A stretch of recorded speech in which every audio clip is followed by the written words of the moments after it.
Hi, I'm Sean from psychotactics.com. Now, a lot of people come to me with this whole concept of their secret project, and there's a problem with a project being secret because you need to have competition.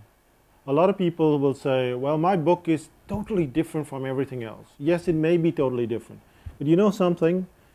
You should try going to a publisher and saying to them, my book is totally different from everything else. Now, for instance, I like to cook Indian food, and say I've got a book like this, right? Now, this has been produced by Murdoch Books, and it's the food of India.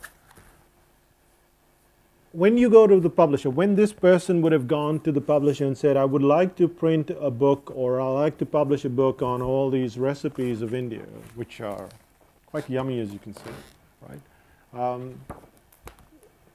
Well, the first question that they would have asked this author is, tell me what other books are there in this genre.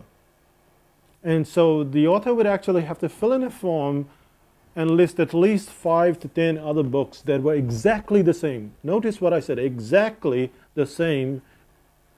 That means they were, in the same color, format, same everything.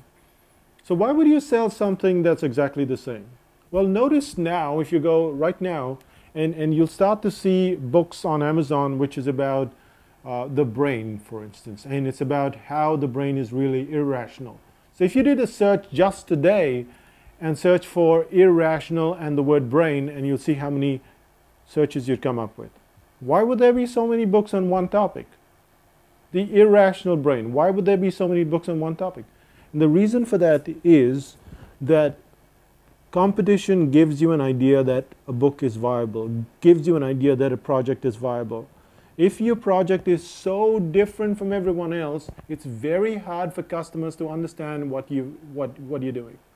So for instance, yesterday someone called me up and said, I've got this really good project and it's really secret and it's better than NLP, and I'm not going to talk about anything about NLP because people don't like NLP so much.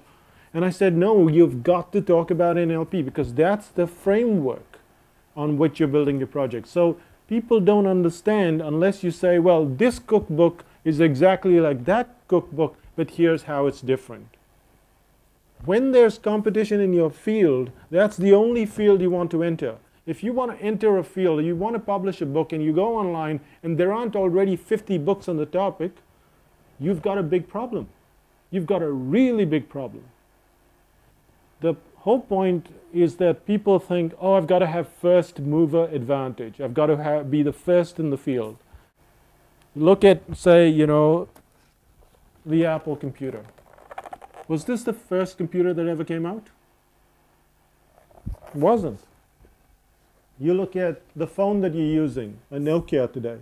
Was that the first mobile phone that ever came out? It wasn't. You have to have enough competition in the field, even your MP3 player or iPod and all those kinds of things.